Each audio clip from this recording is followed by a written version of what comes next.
Hi, I'm Kent. And I'm Anna. We're married, we make movies, and we believe that anyone in any circumstance can make a feature film. Welcome to the Feature Filmmaker Podcast. If you want a career making movies, you're in the right place. Hit subscribe to never miss an episode. Let's jump right in. Today we have Adam Bova on the podcast, and thanks so much for joining us today, Adam. We're really excited. Oh, thank you for having me. I'm excited to be here. Adam has founded Fountain City Films with his wife Danielle and is the producer on the latest film, A Place Called Home, which is set for an unofficial, no release date officially, sometime at the end of the year perhaps. And we're getting some details on this film, and we'll probably have to have you back sometime around release, Adam. You can watch the trailer in the show notes just to whet your palate and see some of the story and film and whatnot and get you excited. So yeah, thanks for being on, Adam. Oh, you're welcome. You're welcome. You can also find us on Facebook underneath A Place Called Home. I think it's A Place Called Home Film. And you can follow us on Facebook to stay up to date so that when we can say when we're going to be distributed, all of that will be provided there as well. So great. Awesome. Okay. Well, we're really excited because I think that there's a ton to learn for everyone listening. This is something that we're really always trying to dig deep into. We go over in a lot of detail distribution and how to prepare for it, but it's always exciting to have someone who's in the thick of it just to talk about it, because this is a market that's always changing. Mm-hmm. Independent film has changed even in the last 10 years totally, like drastically, and so it's just nice. I think it's really good that we continue to have these conversations every 6 months at least with somebody who's just right in the middle of it, because it's always changing. So we really appreciate you coming on. Absolutely. And I think that no matter what stage you're in on your film, this is going to be really valuable for you, because everything leads up to this final sales and distribution. For you to be able to continue having a career, you've got to be able to sell the film. Yeah. And so that is a big goal, and something I think even if you're in the writing stage, stay tuned. This is going to be valuable for you to learn about what to prepare for and what to do differently, maybe what you would have done differently, Adam. Absolutely. Leading up to where you are now. So we'll get into all of that today. Yeah. On that note, I hope you don't mind if I piggyback. Something I hear all the time, and this is what's exciting to me about this film, is that it's, in a lot of ways, it's a domestic drama. Mm-hmm. And it might have more to it than that, but I still feel like it's about family, and it's about someone struggling through real life in a modern context. It's not a period piece, not a sci-fi film. It's not a thriller. No, not really. It's more of a drama. Yeah. So you guys are already kind of in the point of like making deals. Do you feel like the fact that it's a drama has hurt you? Would you suggest not making a drama, especially with like a low budget first feature, or would you have preferred to have gone like maybe more of a genre piece, or that would have served you more, or do you feel like it's not held you back? Well, we had an interesting conversation with the first distributor that we went with, or we started partnering with, and we're thinking about partnering with. And we had some conversations with them, and we were asking about international markets, because you always hear, especially for independent productions, you'll never really play in theaters. He actually really opened our eyes to that. He said it's about $3,000 per screen per night that you have to pay for a theater. I think, if my numbers are correct, it's been a while, I've slept since then, but it's an inordinate amount of money that would be very difficult for an independent production to come back. So that takes out a lot of your domestic market. Thankfully now we have Amazon and Netflix and other streaming services out there that we can get our stuff shown as an independent producer. But you always hear it's the secondary markets. It's going international. It's going to the airlines and the hotels and all of that. And we had an interesting conversation with him, and he's like, we really haven't seen a lot of play internationally for a while now, because due to Netflix, due to Amazon, those local productions, in Germany, say, those German productions are now able to be distributed. So they're not purchasing as many American films and American productions. India and Bollywood has been around for a while, but a lot of those kind of smaller European markets, their own stuff is now being shown on Netflix and Amazon. And so it's kind of dried up that market for the American market, other than like the Marvel movies. And I don't think any of us are going to be making Marvel movies on an independent production budget. So, Unless we're getting well sued out of our minds. But yes, yes. So, we really didn't see us doing a drama as limiting ourselves. There was that whole, I can remember back in pre-production, should we be doing this? Would it be better to do like a horror film right out of the gate? Because those are cheap and easy to make. And, you can usually, sometimes you can hit the jackpot with a horror film, or do we want to stick with this? And kudos to Kyle, the director and the writer. He kept on coming back to, no, this is the story I want to tell. And this was a passion project for him, something really close to his heart as a dad. What started this whole process was he was just thinking, what would I do if, heaven forbid, I lost my wife? What would I do as a dad of two girls?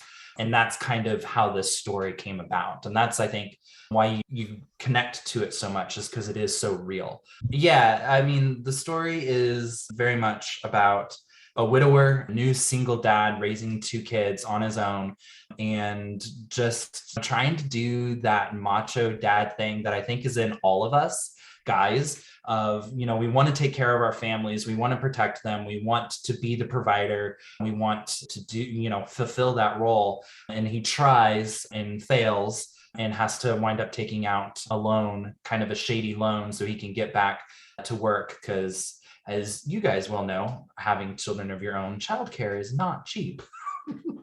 So he has to do that. And it's just a story of learning to ask for help, and that whole idea that it takes a village. It really, really does, to have family, to have community, to be able to raise kids. It takes a village. So. Cool. Those are cool themes. Well, yeah. we love that stuff, and we're really, really intrigued by domesticity. Yes. Funny stories there on record for you guys. Funny stories there. His third child, at the very beginning of the film, you see a pregnant woman that is actually his wife. And she gave birth, oh gosh, like within a month of filming, wrapping, to their third child. And they are now up to 4.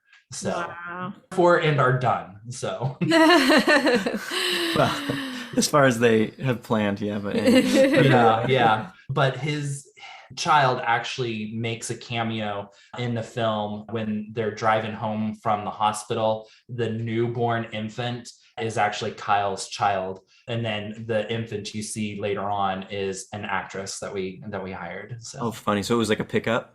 Yes, yeah, it was a pickup that he was like, well, I'm about to have a newborn baby, and we'll just slap him in the car seat and go down the road and get the shot. That's so funny. It's so funny that, like, as a producer, I watched that and I was like, immediately my mind went to, that's pretty good. That's actually like an infant, it's not like a 4-month-old. It's like, that actually looks like they're coming home from the hospital, believably. Like, they had a couple weeks maybe in the hospital or something. If there were some complications, totally believable that that's an infant. So it's such a thing, because like being a dad, it's like, it's really hard to watch movies where it's like, what is that 6-month-old doing in the hospital? It's like, and they're all like, it's a baby. Yeah, when they hold up like the newborn baby and it has all the roly-poly fat on it and everything, you're like, no. Right. That's funny. So I think, the key is, in order to get anything distributed, you have to find your audience. And your audience is looking for something authentic. They're looking for something real. If you can do that in a sci-fi, if you can do that in a period drama, then yeah, for sure, do that. But I think that's the key in staying focused on that, writing something and developing something that's real and is going to resonate with the audience. Yeah. And I think I felt that in the very first few minutes of the film. I could feel this, like, yeah, he's not pulling any like emotional punches. He jumps right into it, and it felt very, I felt some vulnerability there. It felt very honest. And so, like, yeah, I think that's a huge success for everyone involved that you guys did that. Just speaking as a writer myself, it's hard. Sometimes I write stuff and I'm like, is this too personal? Is there any market for it? Because everyone keeps telling me that I have to make some sort of like a high concept action film or horror film or sci-fi. And there's nothing, like you said, nothing wrong with that. I mean, that's, if you've got a good one in your mind or in your heart, like, But yeah, I think that like script notes, John August and Craig Mazin, they're always talking about the number one writing rule, if there is one, is write the movie you want to see. Like, Yeah. just stop trying to figure out like pander to some market or whatever. So that's refreshing to hear, Adam. I'm glad to hear that. Yeah. Well, and I think our audience would be curious to hear about how you got involved in this film in the first place. You know, what was your role? Did you end up securing financing? When did you jump on? Yeah, so Kyle had actually been writing this for about a year before I came onto the project. I was teaching at another university that he was also working at. We had gone to film school together, and we were actually working at our alma mater. And he's like, "Hey, I have a feature film. Do you want to come and AD for me?" And I'm like, "Well, let me read it," because I've learned that experience the hard way. You know, if you want me to AD something, I need to read that script before I say yes or no. I think I read it that night, called him the next morning, and was like, "Yeah, sure, I'm on board. You know, I really don't care how much you can pay me. Let's figure something out." And so we negotiated a little bit on that. He brought me on board. He had already secured funding. There was a generous single donor and single investor in the film that was willing to put up that money for us to do this. And really, by the time I came on, Kyle and our DP, Aaron, were already about halfway through a shot list. And they shot listed and shot listed and shot listed over and over and over again, I all could the way tell up. And yeah, all the way up. in a very good way. Yeah. And, you know, all the way up until we started filming, which was June, I think it was June, July. But it kind of made my job easy as an AD because Kyle and Aaron had already literally edited the film on paper. You know, they knew exactly what shots they needed, how they were going to cut together. We still got coverage just in case, you know, something didn't work, but it was very much a smooth process for us. We had a phenomenal team around us and a small crew. I think there were 15, 20, 25 of us on set with actors. So it was great. Oh, that's awesome. That's great. Yeah. That's good to hear. It's good to hear that it's possible. Yeah. It is very possible. Things that happen when you prepare, if that's one thing I've learned. Prepare. No, that's awesome. So you came on as AD, you said, but then you co-produced? Yeah. So I wound up co-producing with Nathan Bannister, who is our other producer on this film. He had done a lot of the legwork and getting us to that point in January. And then he was absolutely phenomenal with helping us. He tracked down every single promo deal we could possibly find. We were able to get some craft services donated by partnering with some local, we wound up filming in Kentucky. And so some local breweries, some local food production facilities and stuff out there were able to give us some crafty and everything. And we just put their bags and their beer all over in the refrigerator and everything. You'll see it in there. So he was really instrumental in getting some of those kind of endorsements and everything. And then, of course, we did have budget to hire SAG actors, which brings with it its own host of issues. I'm sure you guys are well aware of all of that. And Nathan was phenomenal in dealing with the union, keeping SAG happy, keeping our actors happy. So it was really, really kind of phenomenal. And I've kind of started helping with the post-production and the distribution and all of that as we've been moving forward with this. So Yeah, and you know, some of the people we've talked to, especially when it's their first features, sometimes it takes longer than it's taken you guys to get to the point where you're at. So like, how was post? Do you feel like post, it sounds like you put a lot more of that long legwork into writing and shot listing, but how was post? Did you feel like it was pretty smooth? Did it have its own big challenges? You guys locked the film a while back. It wasn't like last month. Yeah.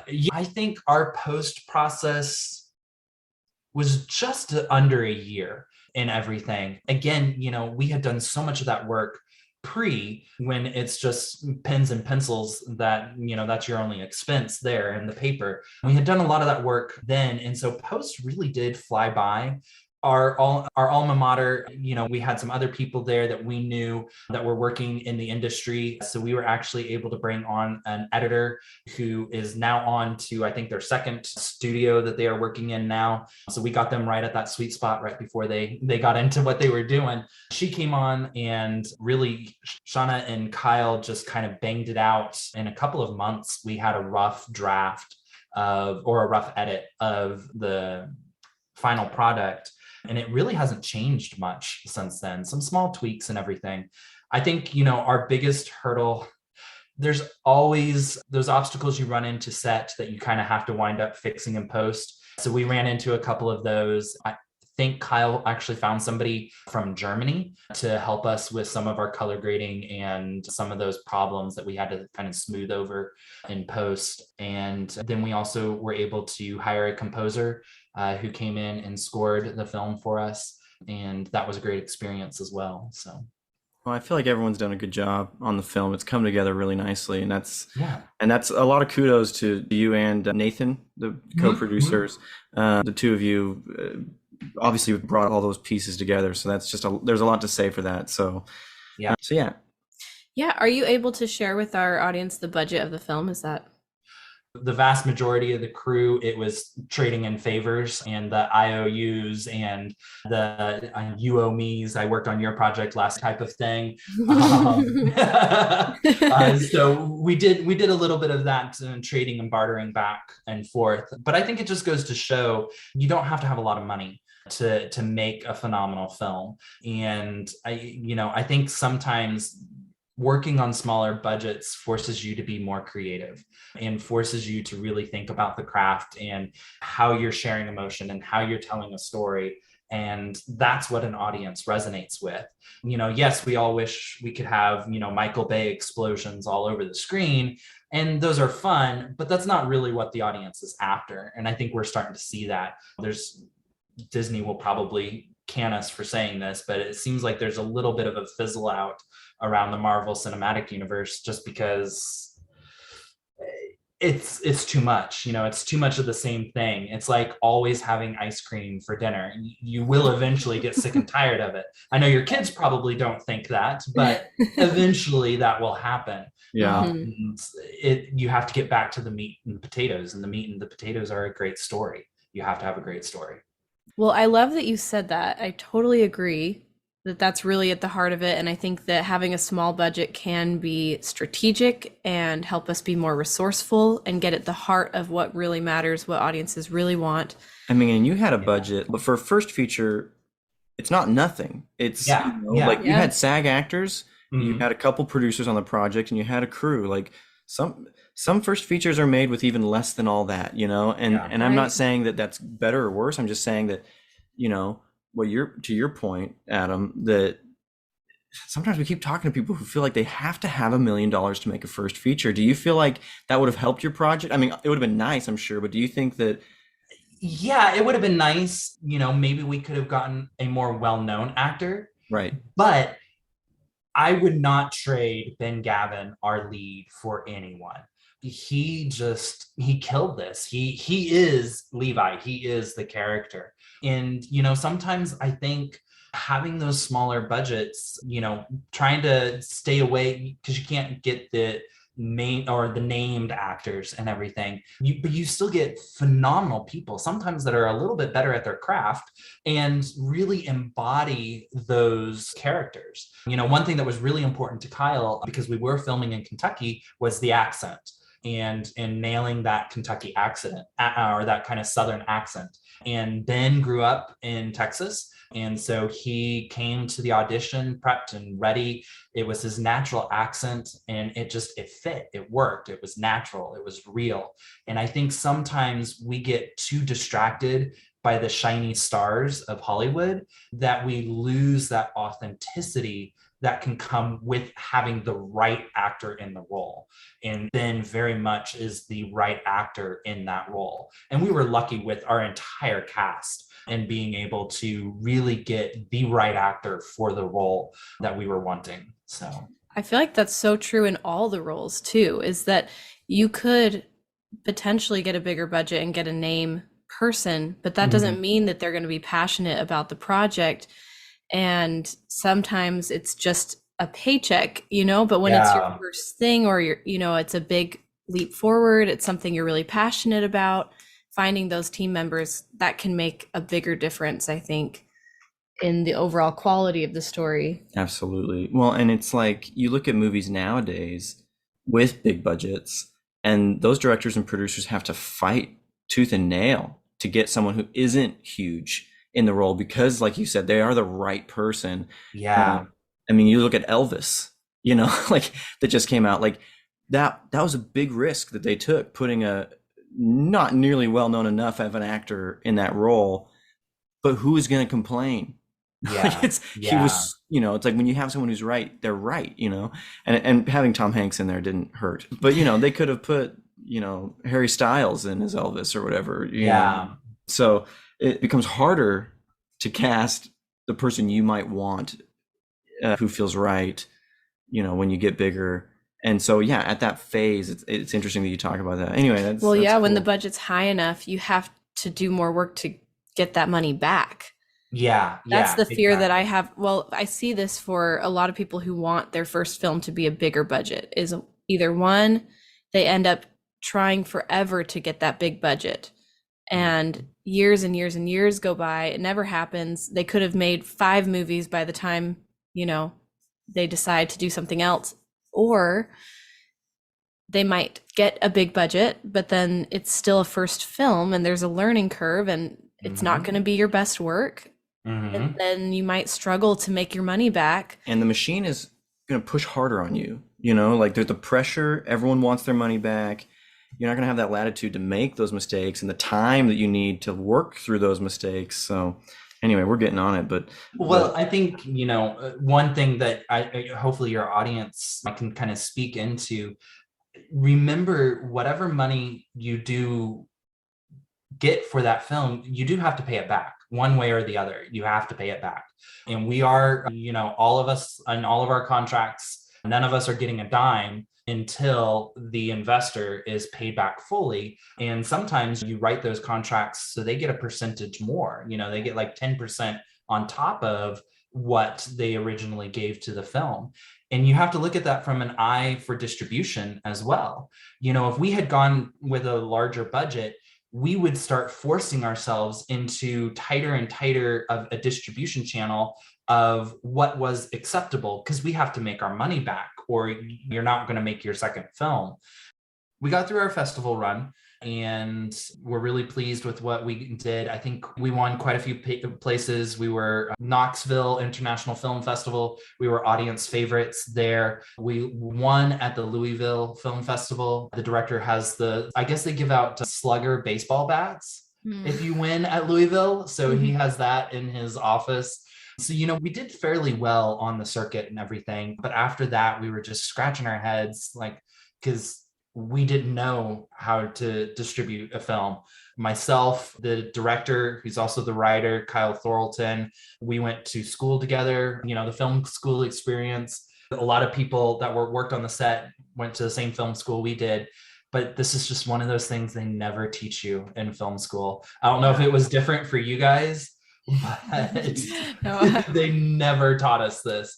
So we were trying to figure that out. I recently have gotten hired at Columbus State University and I'm teaching there in their communications program. But through that, I was able to get in contact with someone they know. We got this close to partnering with a sales agent because we didn't know what else to do. I thought you already had a sales agent who was selling off different like Mm-mm, mm-mm. licenses. No, no. So we haven't sold any rights off or anything. Well, we have now, but yeah, we didn't go through a sales agent or anything. Partially just because they charge a lot. They can take a pretty penny from your film, but for your first one, it's more important to get the distribution and to get out there. Your first film is not going to be your greatest by any stretch of the imagination. We know that, but you still have to make a name for yourself. You still have to become recognizable and kind of gain that momentum and that experience and everything. So, but we are incredibly proud of A Place Called Home. I think it is an absolute phenomenal film, and it doesn't feel like a first feature. Kyle worked really, really hard on this. He was writing for almost a year before he brought me onto the project. And he brought me onto the project January 2019 as an AD and kind of an associate producer to help with the project and everything. And we were then filming that June 2019. So right before the pandemic happened. Yeah, that sounds like a good timeline, honestly. A much more reasonable timeline than what we experienced on ours, where it was like we were like unfinished script, funded, shooting 2 months later. It was so fast. No, that's so awesome. So if you can work on a smaller budget that you can get back through distribution, then I would say, that's the budget level you should be working at. You don't want to go after the higher budget if you're unsure that you can distribute the film to make back that money. I don't know if that makes sense. No, it makes perfect sense. Absolutely, So you've talked about your budget, you've talked about the movie, you talked about an initial conversation that you were having with your a potential distributor, and you guys have locked down distribution at this point with someone else. But you mentioned to me offhand their reaction to the budget. You want to tell me a little bit about that? Because that's kind of part of what we're talking about. Yeah, I think it comes back to telling that authentic story. And if you can tell a story, I'm a teacher, I teach a lot of classes. One of them is editing. And there's so much you can get away with in editing. That's what the IMDb trivia pages are for, where you go out and they're like, oh, the window was here, and then it was here, and then it was here, in all the different scenes. It's like no one in the audience notices that if your story is good. And I think the same for distributors. If your story is good, they're going to think that you spent a whole lot more money on your production. He thought we had actually spent double our actual production budget on it, because again, we were just very authentic with that story. And I think distribution definitely does start in pre-production, and it starts with having that authentic story. Well, I think that's really great. I mean, and that's exactly where you want a distributor's mind to be, right? Is like, well, if I'm going to put 20% on top of what they paid for this so that I can kind of come away with the cheapest acquisition possible, it's like, well, they probably made it for 300, so I'm gonna have to go, so I have to make this much. And and then you're like, okay, let's talk about that, let's stay in that ballpark. It's like, that's good. Yeah, it's great. So do you think that your film is going to make the money back? Is it going to profit? Hopefully, we are hopeful of that. Another great piece of advice that we got from the first distributor that we were kind of talking to, and I think is very relevant in today's market. He's like, again, since theatrical is kind of closed to independent productions, he's like, distribution is a long game. You may make 60,000 here, you may make 70,000 there, you may make 40,000 there, but over time that adds up. It's unlikely that you're going to come out of the gate with a $250,000 offer, exclusive on Netflix for, 6 months, or it'd probably be longer than that, 3 years or more. You're not going to get that kind of offer right out of the gate. But if you can, there's a streaming platform that, let's say is $70,000 for only a year-long exclusive, and then you're free to go in and get other distribution, well, you can start kind of building that budget back slowly. So we're hopeful that we will be able to do that. We're really excited with the distribution company that we are going with, and they have some phenomenal connections and everything. So knocking on wood there. Yeah, no, that's great. I've definitely heard of people making choices to go with a distribution company that perhaps pays a little less because the platform is going to get the film ultimately a wider audience or more recognition.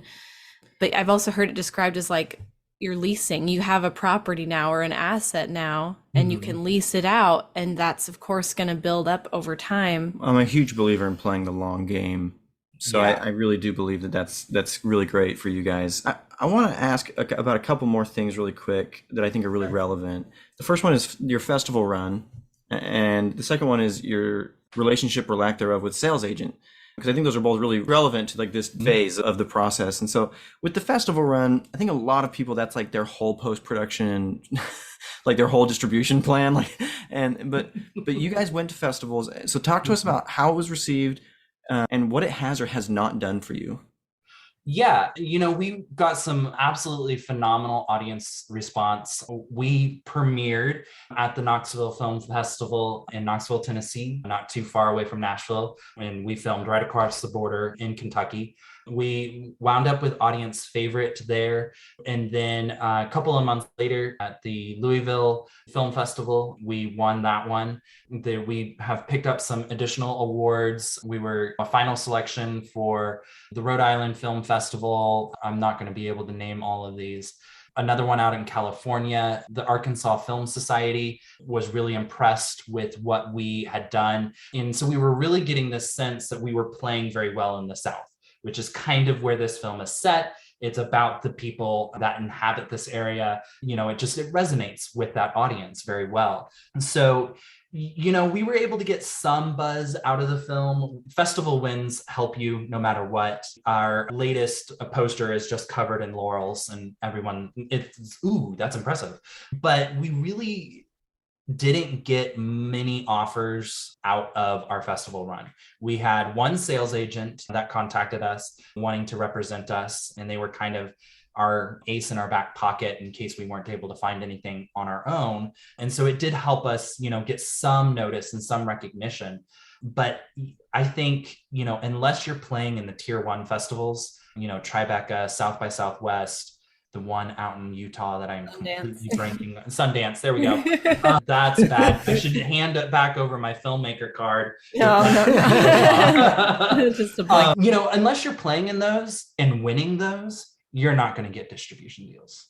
And, I remember hearing, this was probably 2017, 2018, something like that. Sundance that year got something like 13,000 film submissions. Right. It's less than like 0.001% get in. Did you even try for any of the top tier festivals? Or we did. We ran into COVID. That was our problem. So we started our festival run in the summer of 2021. So this was after the shutdown that was caused by COVID within the film industry. And you would think, oh, sweet, no one made any films in 2020. There will be nobody in the festival circuit. We'll just do amazing. Exact opposite. Oh, yeah. All of the festivals in 2020 went virtual, and people didn't want their films shown virtually because of distribution, and you can get kind of wonky with rights and all of that. So everyone pulled their films from festival contention in 2020. And so where did they go next? 2021. So we were up against a massive amount of films in 2021. And so I don't remember off the top of my head with this feature, like some of the numbers from the festivals and how many they received. I entered a screenwriting competition, and I think they had something like 24,000 submissions that year. And it's just, those are insane. Yeah, that's wild. And so it's like, how can you compete in that? So yes, we did try for the tier 1 festivals.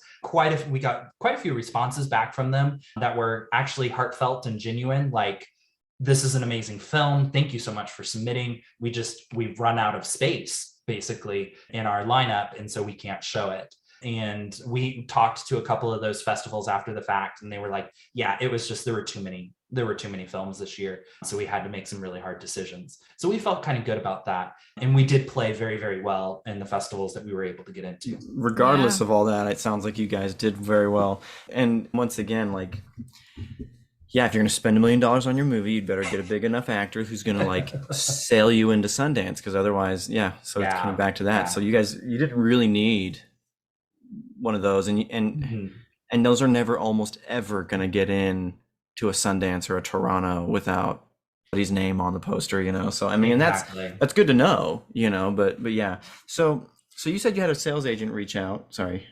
Oh, I just wanted to ask if you actually attended all the festivals. That's a good question. Oh, I attended most of them. Kyle did attend quite a few of them. Since we did premiere at Knoxville, And it was so close to our filming location. It was great because all of the cast came out, and so we got to see them. It had been almost 2 years by that point since we had Wow. worked with each other. So it was wonderful to see all of them again. It's amazing how fast kids grow. Our young actress had just shot up and was quite a young woman. And it was just great to have that experience. And then I went to a film festival here in Georgia, down in Valdosta, and got to do a talk after the screening to some students, which was absolutely phenomenal. I'm a teacher, so I love when I can get up and teach. And then we had the opportunity to go to the Oxford Film Festival in Mississippi, and I was able to attend that as well and got interviewed over there and all that fun jazz. So Did any of them cover your travel? Oxford Film Festival wound up covering our travel. Great. So yeah. That's really That's good. always, you always feel like you've made it when somebody else is paying for your hotel room and for you to be at a festival. You're like, It's a big oh deal. yeah. Yeah. They want you to be there. Well, it's really good to know. I've always, hoped that festivals will cover for us a little bit, but that's a good sign that they really like your film and that they really want you there, because that's great.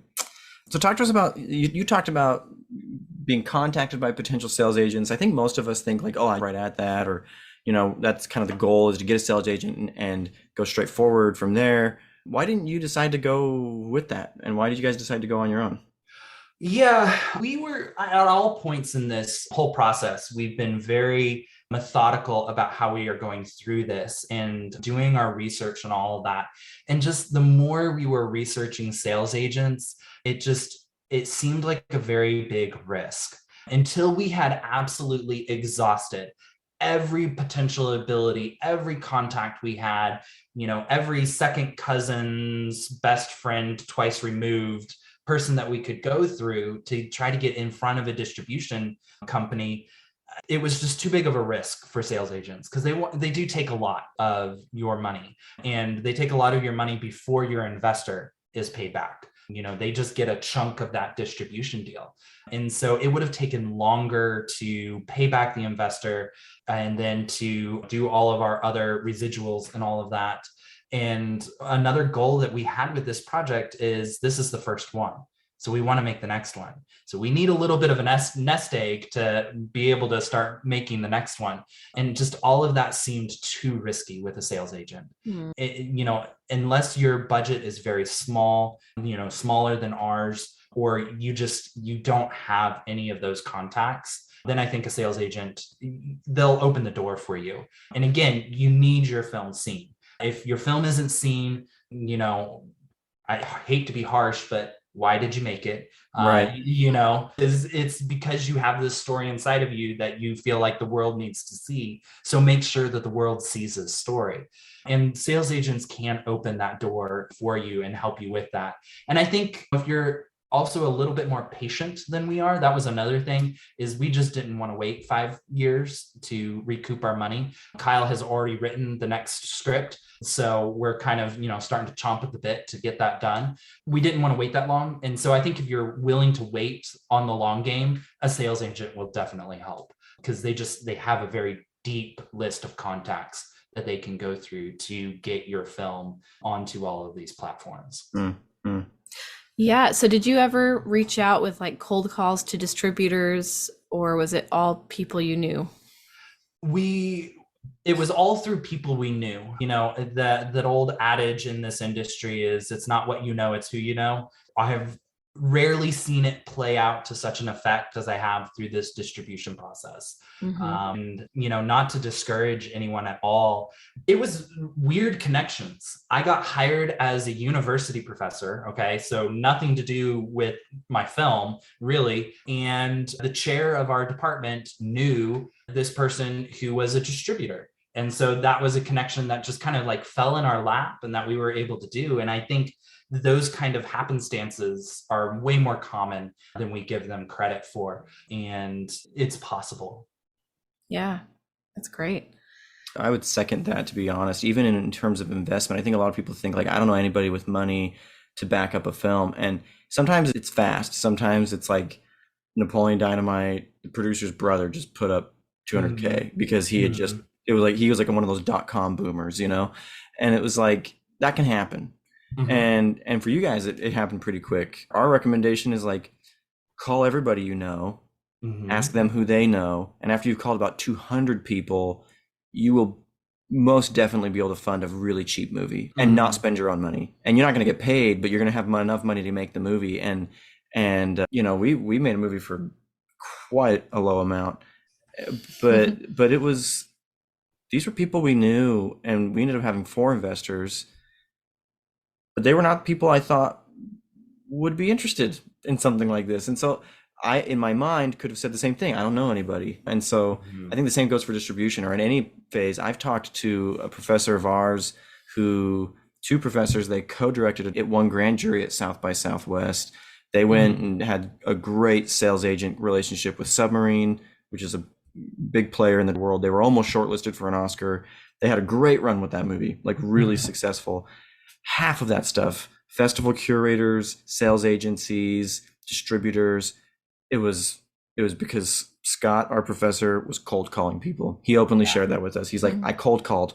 I was not afraid to leave voicemails, talk to people who were out of my league, show them demos or trailers for the project that they'd already kind of put together. And he's like, I pitched the movie probably 150 times. And so, you know, you guys, I think in the back end went in with that attitude, like we're going to Yeah. exhaust the address book, you know? Yeah. Well, and the greatest piece of advice I ever heard was actually when I went to this writing festival. They had a panel of a bunch of literary agents and screenwriting agents and all of that. And one of them was like brutally honest. And he's like, just keep on calling people. Someone is out there that will buy your film. You know, he was talking scripts. We can talk about film distribution. You know, someone is out there who will buy your film. You just haven't asked them yet. So keep asking, keep going. A rejection isn't the end of the road. It's just, that wasn't the right person. So Right. keep going. And if you go through all of it, and you know, Hollywood's massive. How are you ever going to get through all of it? And they all say no. Someone somewhere will eventually say yes. You just have to stay in the race and keep asking until you get that yes. Yeah. That is good advice. That's I such good love advice. thinking about it like a distributor is another collaborator on the film. You know, Mhm. like we don't think, oh, I'm never going to find a DP. How am I going to find someone to DP my film? Some people do. Maybe some people do, but I think there's this idea of like there's an abundance of directors of photography out there. Just Yeah. reach out and ask them, and someone will want to do it. Someone will connect with the story. Someone who's actually a good fit. And even Yeah. if they Yeah. don't, you're getting to meet people, you know, Mhm. and talk to them and see what they might be a good fit for in the future, or if that relationship is even something you want to pursue professionally. So for me, it's helpful not to think about it as like I'm trying to sell this thing as much as I'm trying to find a collaborator where this is going to be a win-win. Yeah. I don't Yeah. know if you think that works or not, but in my No, mind, it helps. I would totally agree with that. You know, the distributor is the first audience you're selling your completed film to. And if the distributor needs to be in that, they need to understand the film. They need to get it so that they know how then to market that to the audience that gets it the same way. So, Cool. Hmm. Well, we are running short on time, but I have a few more questions for sure, you. sure, sure. First of all, what would you have done differently? I know that's a big question, maybe, but you know, looking back, what do you most wish you could have done differently on the film? Specifically in talking about distribution and just some of the challenges that we have run into going through this process, we did about a 95% good job of holding on to every single piece of paper from the film and making sure we had digital copies of it and all of our contracts and all of that. Because guess what? The distributors are going to ask for every single piece of paper, every single scrap. You have to account for everything that's in your film. So that was a bit of a struggle. I would be more vigilant about it, I guess, doing it again.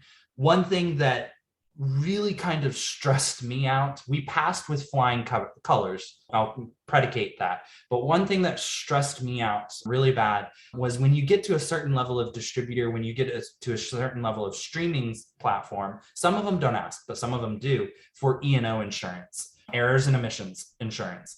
That involves a lawyer. Okay, so not really anyone. They're in the entertainment industry, but they're also in law. Let's be honest, let's be real. But a lawyer reviewing your script for things that you have to go and change in order for it to not cause any legal troubles for the distribution company. And we were done with principal photography. This is now 2 years, almost 3 years after the fact. People have aged. We can't go back and do any reshoots. It's in the can, it's done. I was stressing so bad over what is going to happen with this E&O review. That is one thing I would change. I would, all the way back in pre-production, I would just go ahead, get the E&O review, get it out of the way. Yeah, I think it cost about $1,000, for each time. But for the amount of Tums that I consumed waiting for that to come back, that brand was probably cheaper. So just imagine Adam yeah. take a popcorn bucket of Tums. Like, yes. Oh my gosh. No, that's, and that's similar to our conversation we had with Barrett Bergen, who also is distributed his film recently. Conversation. This seems to be coming up. So it sounds like we've all learned together that we should do that in pre. Yes. Things I wish they would have told us in film school. We could probably all write a really best-selling book just on that topic. Maybe we should. Yeah, that's a good idea. So. Yeah. Well, and then I'm wondering for you, what's the dream? Is producing what you want to do, or, what's next? Yeah, I think I'm fortunate in that I have really started to come into where my passion and where my heart lies with teaching. I am by no means ready to give up on the film world. In fact, I think in order to be an effective instructor and kind of coach and teacher to students, I have to be practicing as well. So I am looking forward to the next project. Through our university, we have actually just submitted for an NEH grant to do a documentary. That's about all I can say on that at the moment. But looking at doing docs, I'm always interested in, getting onto that next project. Like I said, Kyle, who wrote and directed A Place Called Home, already has another script written, would love to get onto that project. I have an award-winning script that I would love to get produced. My only problem is I didn't go the drama route. I went the historical route. And so it's set in the 1920s, may or may not have a couple gangsters in it, some beautiful old cars. So I need quite a lot of money to get that one off the ground. But hopefully, one day, and we'll kind of get to that. Yeah. So that's, what's kind of around the corner for me. So that's great. That is great.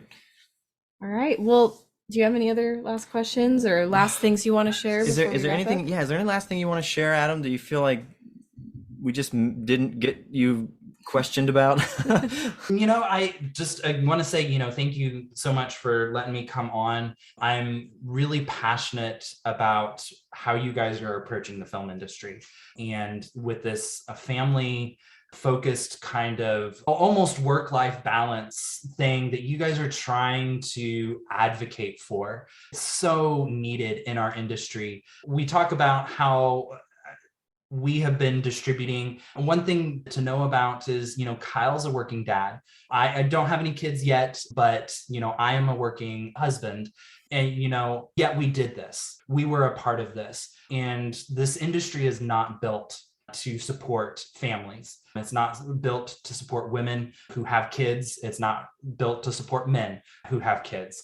And I just hope that I can be an inspiration to those of your listeners who are in the same boat, where they have families, they have full-time jobs, that this is possible. You can do it. You can create a film. You can get it distributed as a parent, as a family person. And I'm excited to see the change that you guys are going to bring about in this industry as we work towards, instead of that being the outlier, that being the norm of this is a family oriented, this is entertainment, this is communication, this is society at its best, is sharing of stories. And if we alienate a significant portion of the population that have families from being able to participate in this conversation, then aren't we doing a disservice to society as a whole?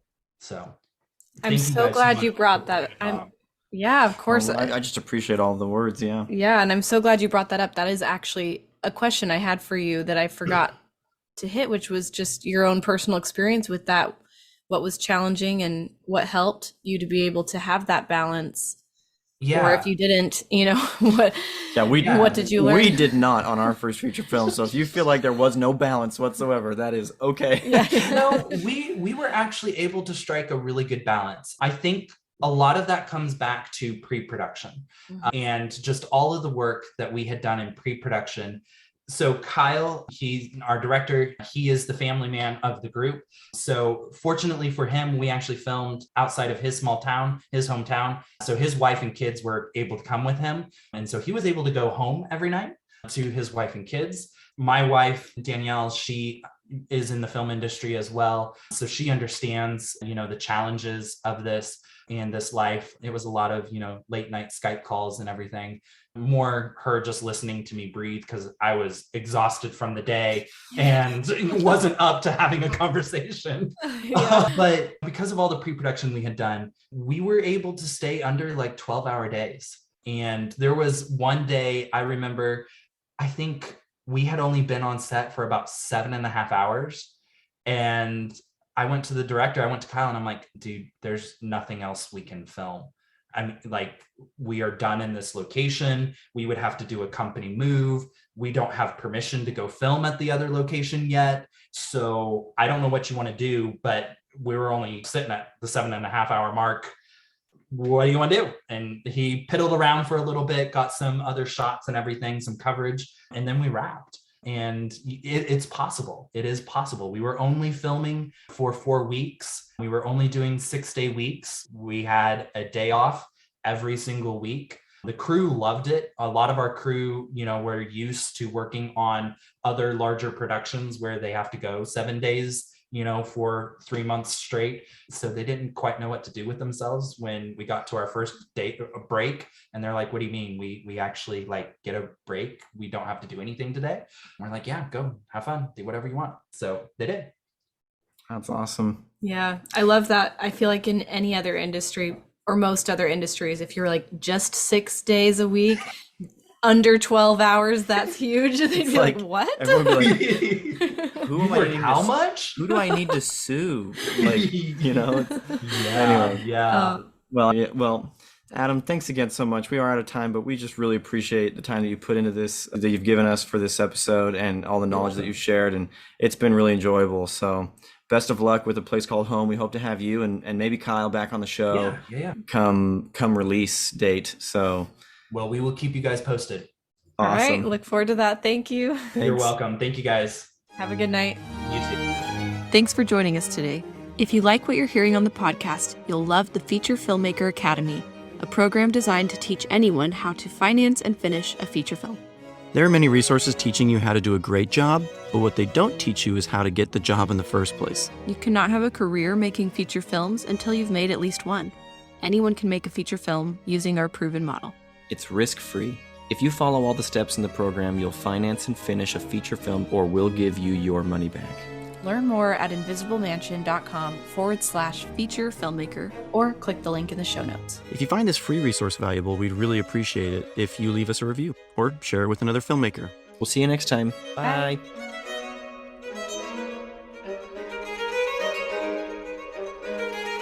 Bye.